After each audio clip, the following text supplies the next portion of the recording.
So,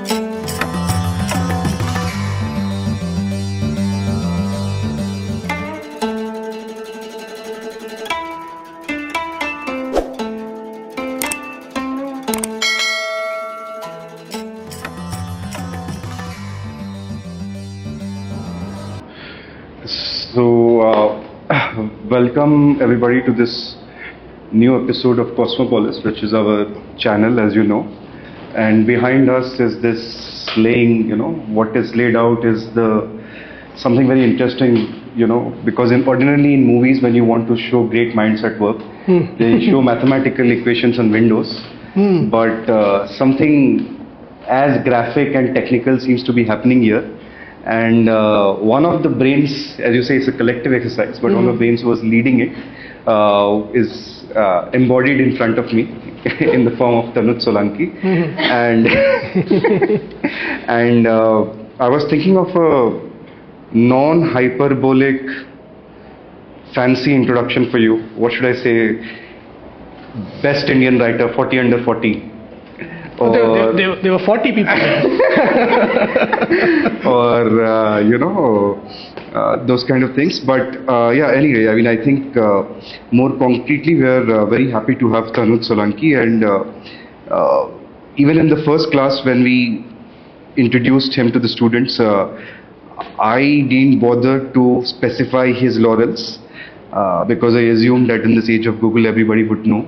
But I think it's worth mentioning that he's truly an award-winning writer because that has become a phrase into itself. So he won the Sahiya Akademi Yuva Puraskar for his collection of stories, Diwali in Muzaffarnagar, and two of his books, Manji's Mayhem and The Machine is Learning, were longlisted for the JCB prize. And he has been shortlisted for many other prizes as well. But I think for us, as we have seen, we have a vested interest. I mean, beyond that, why we chose to have him here and teach us this, very intense course that he has is, I believe, to put it very succinctly, is that given his background and his trajectory, he brings a very unique perspective into writing, which we'll explore more. And maybe we can start. One of the things that we can right away start with is,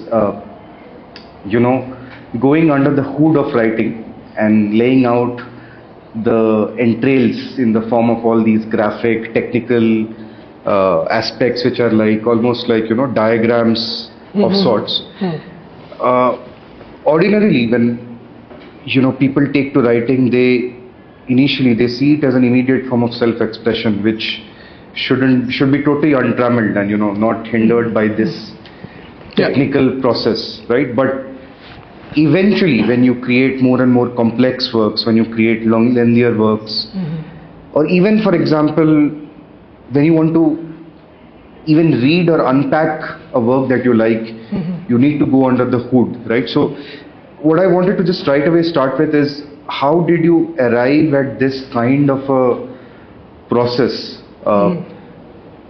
Is it maybe because as an engineer, at some point you know what it means to just bring out everything out in the form of diagrams and charts? Is that, or is it maybe some writers who you have seen doing that, or just your own process? Maybe we can start with that. So I'm an engineer and an MBA, so I think one imagines to have anyone with this sort of background to have some sort of analytical brain, perhaps. And some of the first diagrams I drew for myself really were to understand stories, right? And equations what are equations? They are ways to compress an understanding in a way that you remember it. But the creative enterprise, writing fiction, for example, right? You can't really write an equation about it, right? So whereas in chemistry or in physics, etc., other subjects, an equation might actually be describing a law that pervades reality and so on. What an equation in fiction would do is to give some sort of a shorthand that allows us to understand some stories.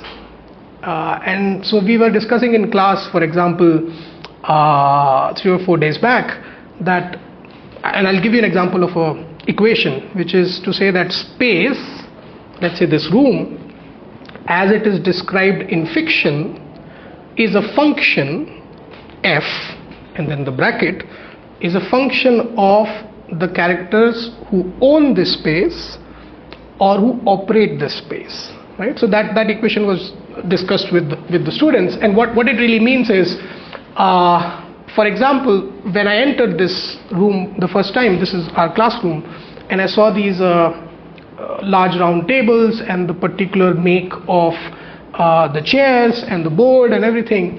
And imagine this in a short story or a novel where, let's say, you're going to get 3 or 4 sentences, right? Like Tanuj walked in, he saw 3 round tables, and the chairs were made of this, the floor was like that, there was a projector on top, etc. And in some way, this space description is a function of the party that owns the space, which in this case is the university, right? So you're kind of, even though you're describing a room inside the university, you're saying something about how the university designs its rooms, right? Like the university has these round tables and so on and so forth. And this does not hold in every story. This does not add to our understanding of every story. This does not help us in writing space descriptions in any story always. But it is just useful to know because it applies most of the time. And this is sort of like this is just one illustration of the ways in which I understood fiction for myself, because the desire was to write fiction. And so you would end up asking yourself questions like, why did I get a space description here, or why did I get a character description here? And that why is normally answered with something that lends itself to an expression, or I would note down in my notebook saying, okay, so it seems that space is not really space is actually character. And I mean a lot of these other things. So so yes, these do come from perhaps my greater familiarity with how things are expressed in mathematics, or so on and so forth. And I imagine it is completely possible to not use any of this and be an excellent writer. So these are not prescriptions, of course. These are things that have worked for me, and they have worked for me both while reading to extract something out of another person's work, and also while writing sometimes. And a lot of what we did, for example, in our classes was play, wherein I describe practically arbitrary rules about how I want the students to write what I want them to write. And if you just stick to the constraints, you end up creating something with some sort of meaning, right? And it's kind of like a generative process where the idea is that you feel that you are playing, but you are actually constructing part of a story or part of a scene, and so on and so forth. So this other element is nothing to do with equations. This is about play. How do I constantly play with myself? This is a question I ask myself often. How do I play with myself so that I end up writing some fragments that can be useful in a larger story, and so on and so forth? For me, I think I'm so immersed in writing and reading and this writerly life that some of it has become play for me, and therefore the outcome is sometimes not even important. I write a lot of things that are probably never going to be in book form, right? They end up being blog posts, 10 people read them or something like that, but it is all part of the larger process of playing. Some of it is a story that will be out in a book one day, or a novel, but the rest that is not published, for example, is the one that is creating the other part, which actually goes out to meet the world. But the idea is to keep playing and to enjoy it. So every time it gets boring, I try to invent some sort of a game and change my mind in some way so that I can get past a hurdle. And fiction writers, for example, will tell you that sometimes it is very, very difficult to make a character cross a room. Like the writer knows that this person needs to enter this room and they need to do this, but you just can't make them do that because you're stuck in other details, your mind is here or there, etc. And sometimes just shifting where you are mentally provides the breakthrough. So I have been having a lot of these exercises in privacy, so to speak, like I'm playing with myself, and sometimes it works. And when it works, one feels like telling the world about it. So you find a way to codify it. And I have frankly no idea about, some idea about what creative writing pedagogy might be. I mean, I can imagine there are only few things that you can talk about in terms of the components of fiction: plot, story, character, descriptions, and so on and so forth.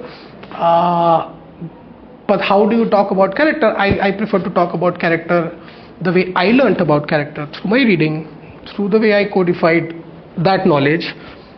And it was always, the slant in that is always towards utility.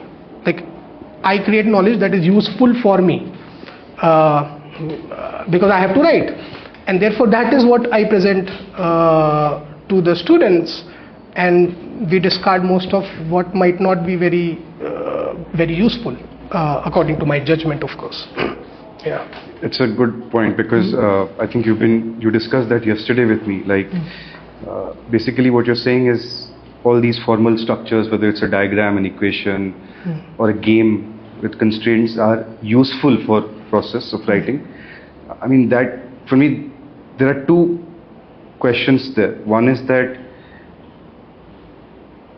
is it possible that hypothetically, merely by just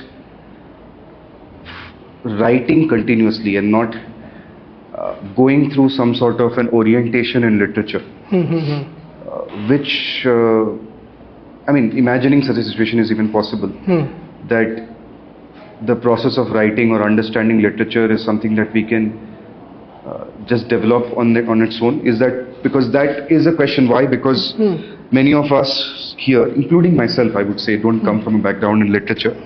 And one of the struggles we face is to convince people the value of reading literature and immersing yourself, developing some basic orientation. Apart from the technical, the details of, getting your hands dirty in the actual act of writing. So, why I feel that this is an open question is because in this day and age, we don't believe in the canon and whatever. Like, we write anything that people read. Like, that's the only thing that matters. So it's not like we have any responsibility to cater to some tradition. So, as far as how I approached our courses, is for me, I deliberately bracketed that out. And that part of technically being immersed in writing, and I can absolve myself saying that I have been responsible for having you here to do that part. But for me, like, that was the mandate I gave myself. So what do we do then? Because, like I said, it's an open question. You can, in this day and age where people are, even a meme is an art form, and right, let us say. So then, does the person who is making memes have to go through the history of, I don't know, posters and art and all that? Maybe not. So what do we, is writing also like that? I don't know. Like, I have, so I remember very vividly that there was once a friend of mine, a poet, and they were releasing a book, and I was in conversation with them. So we were at Prithvi Theatre, or a room beside Prithvi Theatre in Mumbai, and there were a few of our friends were there, and probably people who liked the book or wanted to get it signed, etc. And there were a couple of senior poets as well, right? And me and my friend, like, we have not studied literature. So he's a poet by his engagement with literature and what he loves and what he likes to do, and I write fiction because I like it, I want to write it, and so I learn in my own ways, and we are both very similar. And we ended up saying something that amounted to, I think very, very casually, that amounted to saying that if you're in academia, we presume that it's difficult to write because a lot of your training has been in a programmatic sense, like you've been made to read certain texts and made to interpret them and write about them, etc. And perhaps those texts weigh too heavy. And one of the senior poets there, he immediately stopped us and with some sense of authority. And I mean, I have full respect for this poet. And they said, Tanuj, there is actually no contradiction between an academic life and a creative life, right? And I have sort of found this to be true also. So this is, first of all, I'm addressing, if you're in academia and therefore you have had some sort of a training, right? Now, any creative writing program is anyway at the intersection of this, right? So that there is a lot of workshopping that you want the students to do. There's a lot of, you want them to practice, and at the same time, I think you want to develop or inculcate in each student some desire for the history of the form, some curiosity, because that is what will make them better in the practice as well, right? But I think that the second thing you can only suggest, we can, as instructors, as teachers, as professors, I think we can build a course outline where, let's imagine we ask our students to read some early 20th century Indian prose or prose in English, etc., right? And if at that point in time it does not fall in particular students' zone of interests, then they do it because they're asked to do it, right? And they may discover the validity of the logic behind why they were being made to read it 10 years later, right?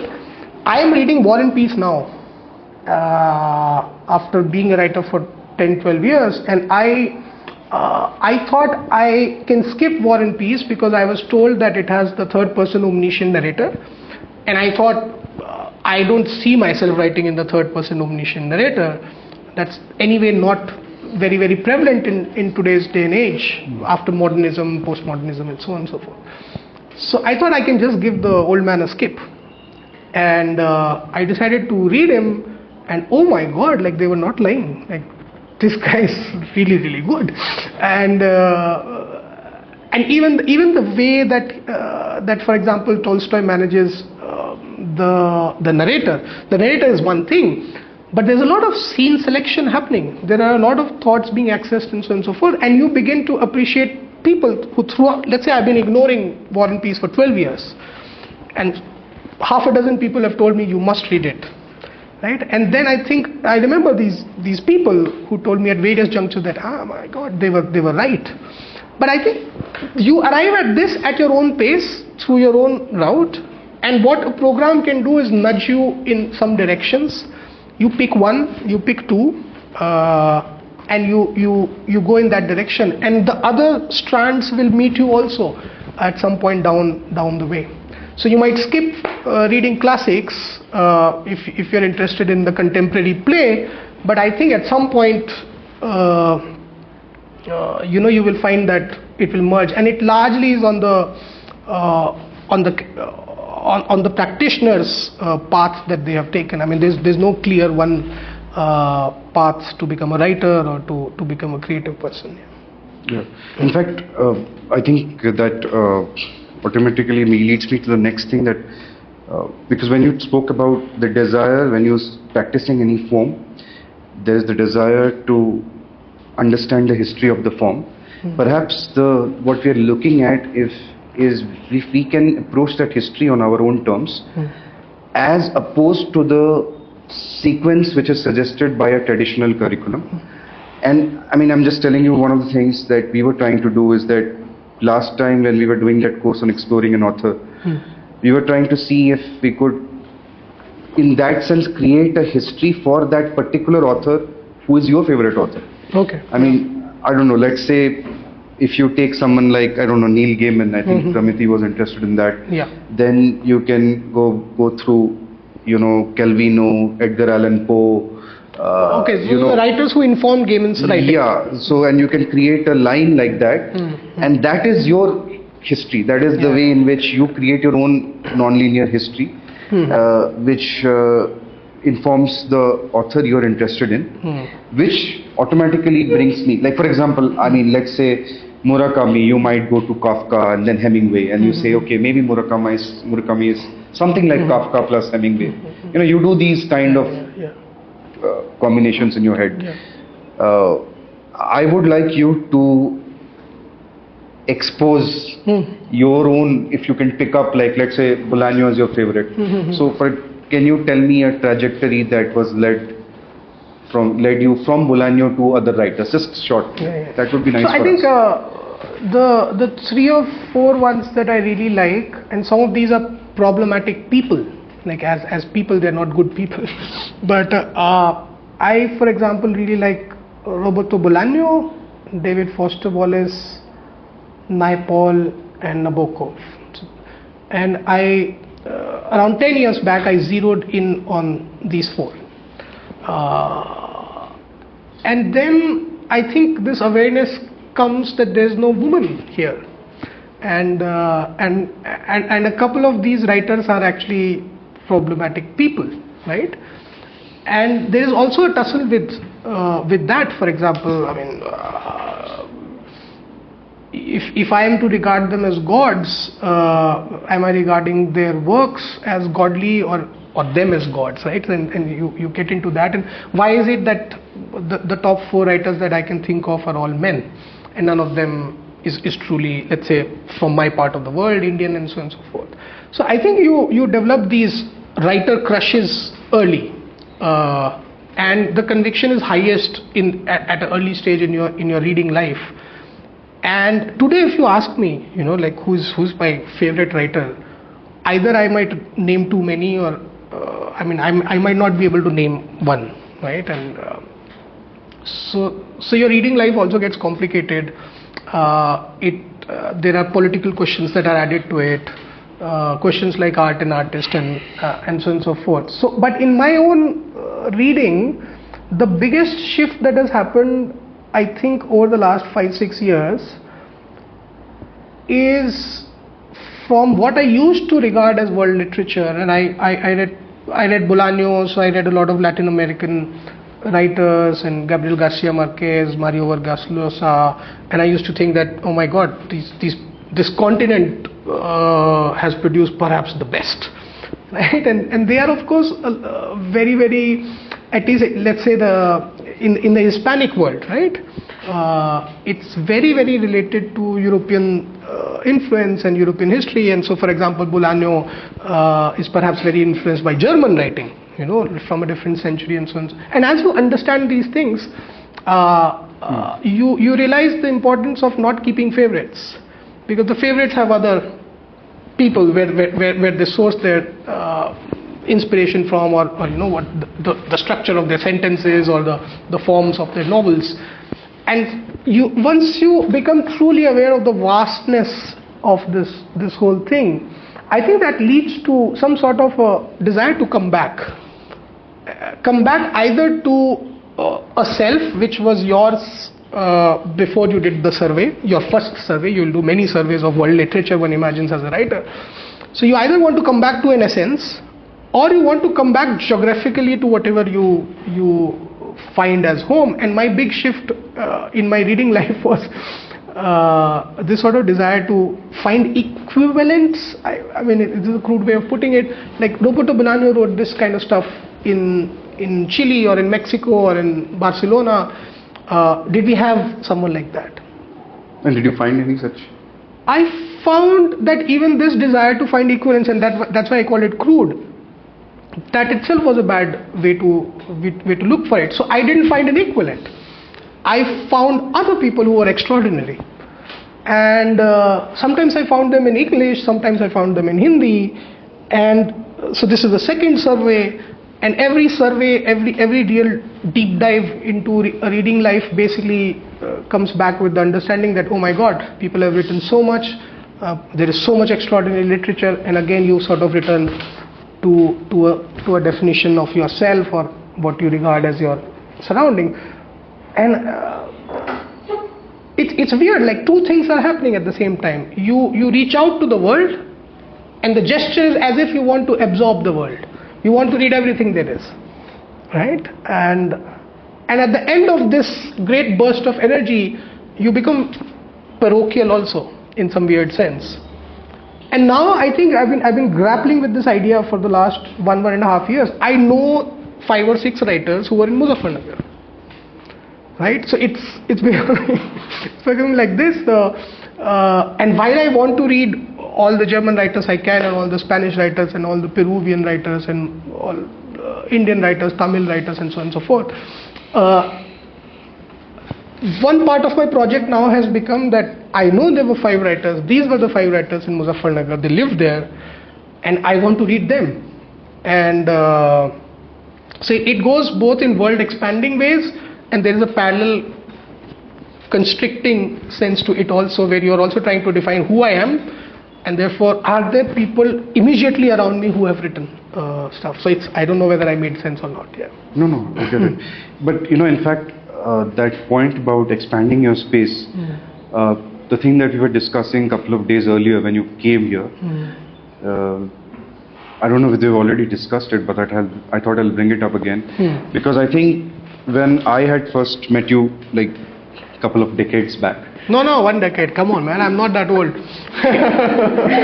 So that time, I think both of us were in thrall of what is called literary fiction, in some sense. Let's put it, park that as a term.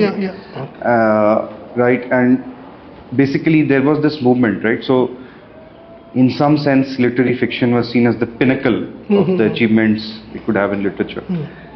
And I also don't know whether there was that geopolitical time, because I am kind of thinking that when there is more geopolitical sort of general unanimity or better consensus, then literary fiction is the most valued form. I don't know why, because nowadays, for example, because of the geopolitical situation, people are ready to trash any prize. They're ready to say the Nobel Prize is corrupted, the Booker Prize is rigged, it's by the Westerners, whatever, right? Those kind of things. Maybe it was that time, or we were product of that times, but I think what is most fascinating coming to is that I don't know, I see that movement in The Machine is Learning. When I picked that up, I felt that the way you wrote it, you would not have any qualms if somebody like thought it was initially fell into it thinking it is some kind of a romance novel, let us say, right? You wouldn't mind that at all. And then, as you say, now you are like dedicated yourself in this for some time to the genre of crime. It's a very popular genre, right? Honestly, like at least the people I knew in this small community, like I don't know, right, other poets, writers, I didn't see many of them getting into genre fiction or even thinking that was the place to be. But I think somewhere you had some clarity or something with whatever it was constrained. To me today, of course, I mean, now that I am also, because our students are also interested in many of these genre fictions. Apart from that, even otherwise, I know, like, I have given up on whatever attempts I made, and I am interested in writing non-fiction, let's say. So how did you have that trajectory where you were liberated, as you say, from that periculism in this particular manner, where you don't even care about the literary genre, so to speak? Yeah, I think the two things that have happened over the last 10 years with me is a general suspicion about what we call literary genre actually as a genre. Is it even a genre, right? Or is it the absence of a genre, right? And so I don't know an answer, but I'm generally now way more suspicious of what is literary fiction, and it's a bit tough for me to point out. And we actually discussed it in class that, like for example, Orhan Pamuk's My Name is Red. I mean, it starts with the first chapter is about a corpse, and a corpse is actually narrating that chapter. I think the first line is I'm a corpse at the bottom of a well, right? And it really moves like a murder mystery, like a polyphonic murder mystery where chapters are narrated by different narrators, first person narrators. And the world would say that it is literary fiction, and I think people who write crime fiction have a fair argument if they try to say that this is actually crime fiction. So I have started to wonder lately in the last 3-4 years as to what is the validity of calling literary fiction literary. I mean, in what sense it is more literary than any other fiction, and what are its genre boundaries? I think I find that there are none, right? And literary fiction often takes from other genres, right? And many literary fiction writers in fact get this adjective called genre blending or genre smashing and so on and so forth. And of course, I mean, for them it's a compliment, right? But if you tell a genre writer that they have written a genre bending work, I think some of them will be offended. And the offense is taken because that the reviewer or the critic wants to pay them a compliment. You wrote a crime novel that was genre bending, right?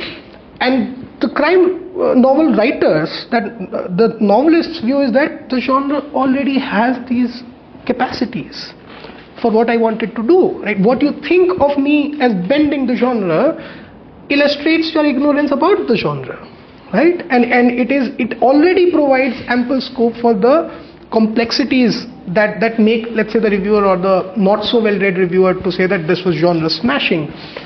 And so I read Raymond Chandler, and I think in 2018, and that was my realization that, oh my God, what a fantastic writer, right? And he's a crime writer. He is out and out. Yeah, he's a crime writer, out and out series of mystery novels. You could say, not really mystery novels, yeah, but the main character is Philip Marlowe. He's a detective, and he's a hard-boiled detective.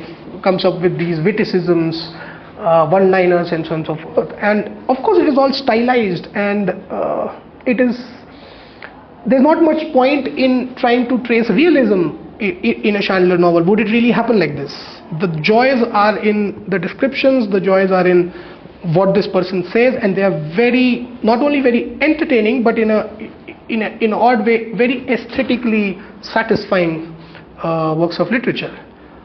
And of course, he's practically a big thing in the US even today. And I got into that history, and I realized that in the US, for example, they have taken Chandler and stretched him in different arenas, and broadly you can draw a line in some ways and forms from Chandler to Elmore Leonard. And Elmore Leonard started writing westerns, like these stories of the American West and Good, Bad, Ugly, and cowboys and Indians in quotes and yeah, stuff like that. But Elmore Leonard, I think in 1969, wrote his first city novel, and I wouldn't say directly impressed by Raymond Chandler, but of course by others who were working in the same school of writing. And he wrote the kind of novel, a series of them, I think 5 to 8 novels. He was called the best crime writer ever, and so on and so forth, by some reviewers in the US. The kind of novel that actually became what we know of as Tarantino's cinema.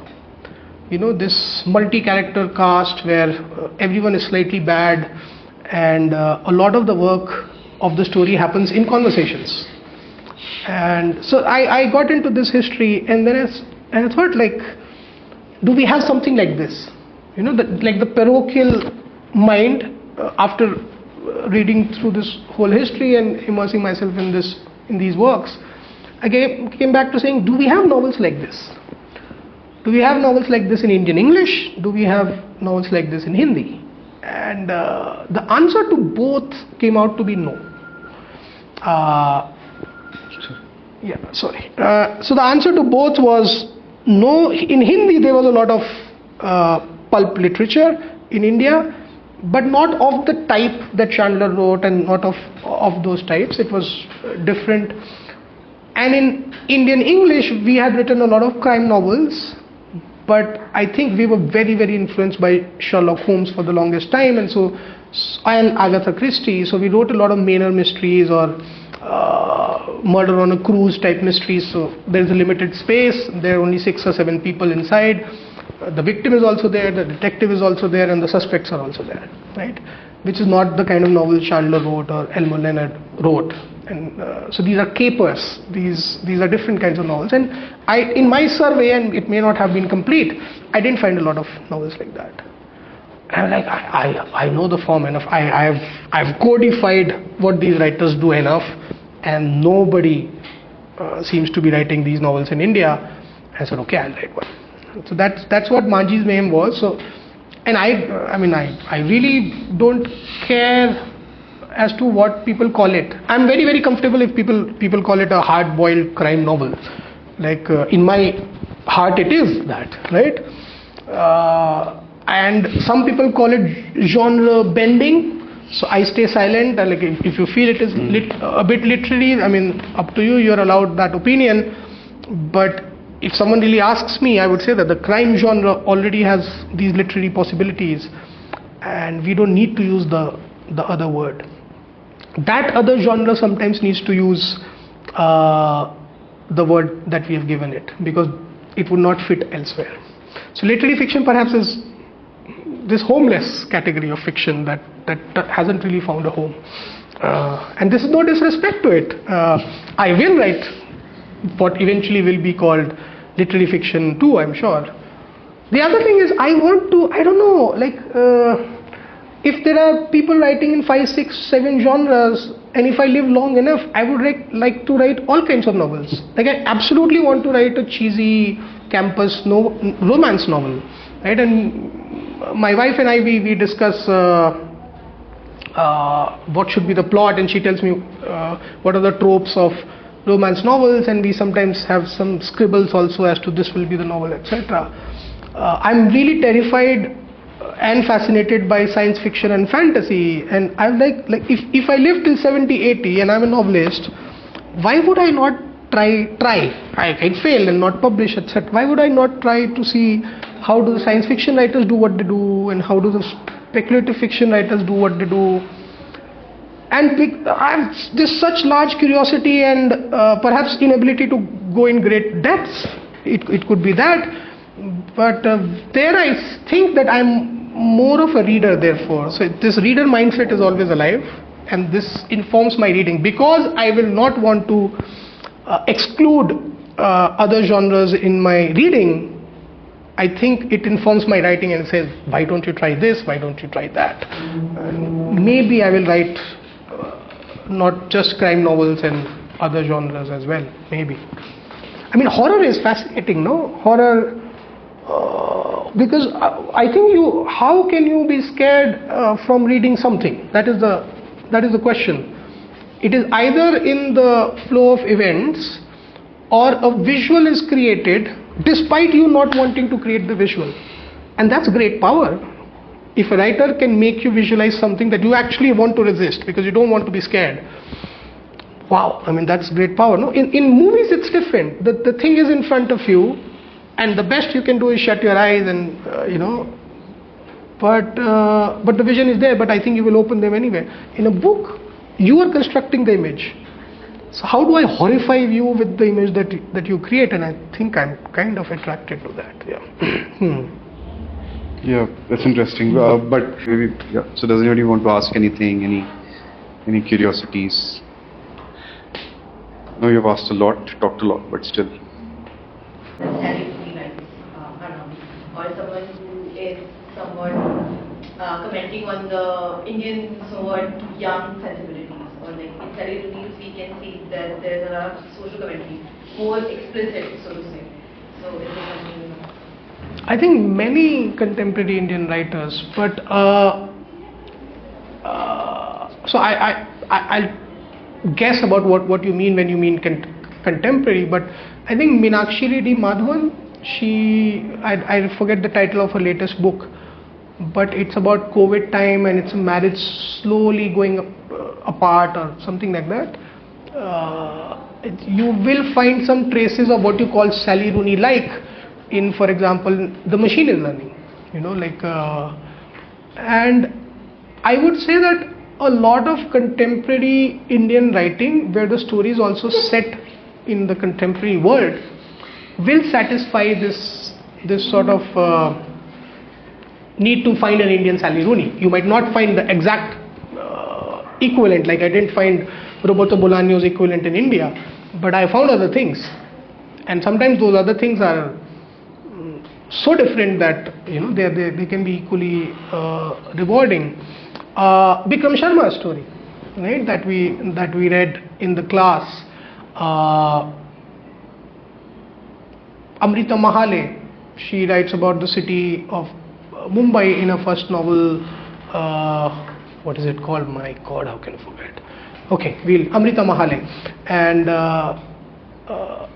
I think you like Anushka Jasraj. So a lot of people who are writing contemporary stories, I think, and set in the same time, which is what Sally Rooney does, right? And she does not hold herself from using the email medium or the chat medium and how people actually talk in chats, or how people actually... You'll find a lot of Indian writers in English today do that freely. And many of them were doing it before, like it really became big through Sally Rooney, right? So yeah, I think there's a lot of them. Yeah. The second question. Sir, you mentioned genre bending. So what is an example of genre bending that you saw in Indian fiction? And also what you mean by it? No, actually, I what I was saying to Professor Ravi was that I don't understand the term very well. That is precisely what I was saying. Especially when it's used for a novel that is explicitly in a genre, right? So sometimes it so happens that one writes a very, very good crime novel, and perhaps it goes to a reviewer who doesn't expect a crime novel to be very good for some reason, right? And they read this crime novel and they really love it. And what do they write in the review or in their comments? They say it is a genre bending novel, right? And if the writer was actually really someone deeply immersed in the crime genre, they might find it odd. They might find it odd because they might think that, hey, like we crime writers or writers of crime fiction, we've been doing this level of complexity for ages, because the writer is more attuned to the history of the genre.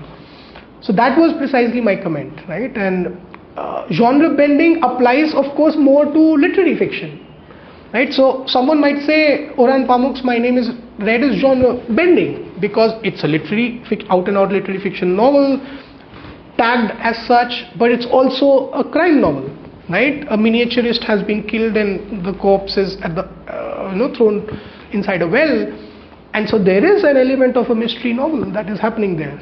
And there I think if someone applies the term genre bending, it is genre bending, because perhaps it takes the trope of the mystery novel to begin, but it does not satisfy the tropes ultimately, right? Like it after a point it loses interest in who the murderer is, right? A very recent novel published by an Indian writer, Rijula Das, A Death in Shonagachi, is a novel about Shonagachi, the brothels there, and a woman is killed. And so it starts like as if it's a mystery, and we are going to be, but at the end we are not told who the killer is, and it becomes apparent in the middle of the novel or after you pass through the original stages that it is actually not going to satisfy the genre requirements, right? Perhaps it won't be too wrong to call that novel genre bending. It starts as perhaps looking like a genre novel, but its interests are elsewhere. It is not very interested in the mystery. But at the same time, alternately, a novel that is very, very interested in the mystery and satisfies the requirements of a mystery novel can also be extraordinarily complex and as revealing of human nature as the out and out literary novel was. And the second kind of novel might not like being called genre bending. You both out your Manji's Mayhem as a series, or it happened after the book finished, you got the idea of extension? No. I wanted to write more, like when I started writing Manji's Mayhem, I reached about the midway point. I thought I liked it too much. I liked my own writing a bit too much, and I liked the character a bit too much. And I already was beginning to see that this novel will end in another, let's say, 100 pages. And I thought, but this story, this character has to go on. And then I was, even before finishing Manji's Mayhem, I had started to think of where the second novel will start. And that's not a very, very good idea. because, for example, screenwriters will tell you that if you're already thinking of season 2 while you're doing season 1, then you should include whatever you thought of season 2 in season 1. That's a rule of thumb, and a screenwriter told me this once. So perhaps it was, I should have stopped myself from thinking of season 2 and I should have finished season 1 first. But yeah, I think I liked it so much, the character, that I knew that at least one more novel, Manji novel, I will end up writing in this life. Yeah, and I've started, it's about 1/3 complete. And yeah. In extension of the plot and the space and the characters, it's like 4/3 in the first novel only you included all the exposition of details. No. So it's funny because in Manji's Mayhem, the first novel, there's just a couple of paragraphs about where he comes from and what his family is. And some readers asked me the question as to why did you not give these details? Are you planning a sequel? And the truthful answer to that is that though that is not left like that because I was planning a sequel, I wanted it to be described to that level of detail only. And even in the second chapter, the second book, I'm not really going to tell a lot of detail about his family, his backstory basically. But towards the end, finishing a novel is tough, right? So towards the end, even if you have the idea that you're going to write a second novel, while you're writing the first one, you just want the first one to, truthfully, just do justice to the first one, right? The idea of writing a sequel starts to vanish because it's towards the end, because you're like, can you just get completed and be published? And now, so when I start the second novel, I have already written myself into a lot of corners. Right? Because of what happened in the first novel to these characters, now several things can't happen. Right? Manji has a bit of money now. He was very, very poor at the beginning of the first novel. Now he has money. So a lot of what I did with poor Manji, I can't do now. So his financial situation has changed. His romantic situation has changed. Right? Where does he live? Where does he work? What does he do now that he has a bit of money? And so all these things have to be conceived again. But I think, so I'm writing a sequel for the first time in my life, right? But there's a certain ease in knowing what the character, I don't have to build the character again. I might still have to provide for readers who will end up reading the second novel before the first. And so there might be some work in that direction. And my God, I have no idea how that is done. So I'm reading a lot of sequels of crime novels these days. So that how I learn how do they manage the second, and like Lee Child, for example, he writes these Jack Reacher novels. He's written, 30 of them. So how does he ensure that a reader who picks up the 25th novel does not feel like he has to read 24 novels to arrive at the 25th one, right? So yeah, that I'm grappling with those problems. I hope I solve them all right. But it's okay if I don't solve them all right also. We'll see. So because there's this Oscar season, there's a lot of these thank you end note speeches. I don't have such speeches, but it's been great. It's been a intense 2 weeks, right? No, although Tanuj tells me that this life, even though it's been intense for you, it's a breeze compared to his other corporate life which he led. But still, in relative terms, it was very intense, and we thank you very much, and hopefully we will see you in Alliance, perhaps in more substantive forms, whatever that means eventually. Yeah. Yeah. So thanks a lot again, and thanks to all of us. Read more.